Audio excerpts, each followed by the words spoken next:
Tonight, we've glimpsed into the lives of just a few of the soldiers who fought in the Normandy campaign, and the letters, diaries, and research ensure that this history lives on for future generations. Here to tell us the unique story of paratrooper Emile Cortet, please welcome military expert at Ancestry, Simon Pearce.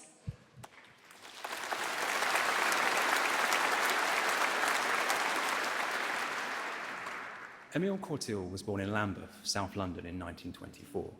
In 1942, at the age of 18, he followed in his older brother's footsteps and he joined the British Army. He would later volunteer for the newly formed Airborne Forces. It was an exciting opportunity to become a paratrooper in this elite new force. After his training, Emile was posted to the 9th Essex Battalion of the Parachute Regiment. Described as a bit of a scallywag, Emile's commanding officer assigned him an Alsatian to train, in the hope that it would keep Emile in line. Emile accepted the offer, and so began the relationship with his dog, Glenn.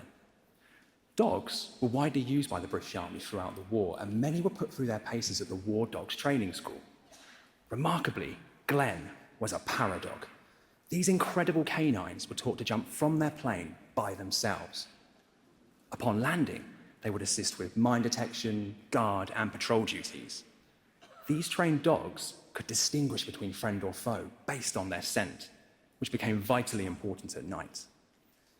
Emile and Glenn built up a strong bond, with Glenn sleeping beside Emile's bed. Glenn was, as one veteran of the company described, more or less one of us. Emile's battalion was selected to take part in the D-Day landings, and they were put through their paces. After an agonizing delay on the 4th of June, owing to bad weather, Operation Tonga, the airborne element of the D-Day landings, was given the go-ahead. The battalion war diary reports, morale rose by 100%. Final preparations were underway, and at 11:12 p.m. on the 5th of June, in the dark of the night, the battalion set off from RAF Broadwell in Oxfordshire. Packed into their Dakota aircraft, Glenn was one of a small number of dogs who would be making the jump on D-Day. Emile and his battalion were tasked with destroying the German gun battery at Merville, which overlooked Sword Beach and could wreak havoc on the Allied forces destined to land there later that morning. In the early hours of the 6th of June, the main body of the 9th Parachute Battalion plunged into the night sky, and they landed in enemy territory. Both Emile and Glenn successfully completed their jump, but like many of their airborne comrades, they landed far from their intended drop zone. Around 40 men, including Emile and Glenn, managed to regroup, and they set off for their objective. However, later that morning, tragedy struck. They were hit by an Allied aerial bombardment intended for the Germans. Nearly all the group were killed, including 19-year-old Emile and his faithful dog, Glenn. The bodies of Emile and Glenn were later discovered together, still linked by Glenn's dog lead. They were eventually laid to rest in the same grave at Ranville War Cemetery. Emile's headstone inscription, chosen by his mother Jessie, reads, "Had you known our boy, you would have loved him too." Glenn, his paratroop dog, was killed with him. Emile and Glenn parachuted into battle together, and now they rest together. A dog handler and his dog, a man and his loyal friend. They will forever be a part of the history of D-Day.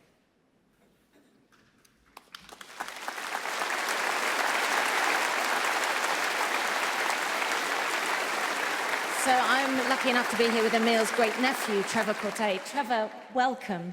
I loved what his mum wrote on his headstone. And you only found out about Emile relatively recently. Can you tell us a bit about that? Of course. So I was doing some family history search because the surname's quite unique. Yeah. Grandad is the only male to have offspring. And so I was doing some search for Courtil, and up pops this soldier, and he's got a dog. Now, Grandad was in the military. He was a motorbike dispatch rider. So that's not Grandad. So who are you? And from there, we did some tracing, and we built up a story, and we went over to the Normandy and did follow his story through up to the Merville gun emplacements.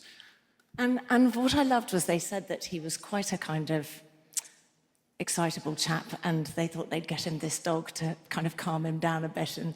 And when you found him, did you think, oh, well, we've got quite a few members of our family who are a bit like that? Yes, indeed, yeah. I get up to trouble as well. And you look a little bit like him. Yeah, it's been mentioned before that I stand sometimes. When I'm waiting for something, I stand with a wide stance, and that's exactly how we stand. Isn't that amazing? Look, we've got something here that I know you're going to love, because Ancestry have managed to find Emil's birth certificate. So we will now know. You've wondered how old he was when he joined the army, and we can now prove that he was 18 years old when he signed up. Fantastic. That's amazing. Thank you very much.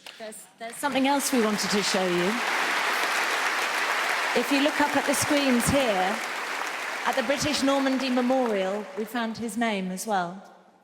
So that's rather special too, isn't it? Yes, it's time to take the children over there to show them. They're 8 and 13, and they're ready for the story now. So we're going to take them over to the Merville gun emplacements and off to the cemetery as well. I mean, we've been talking about how important it is to hand it down to the next generations. Absolutely. Just want to say thank you so much for sharing your story with us tonight. You're welcome. Thank you.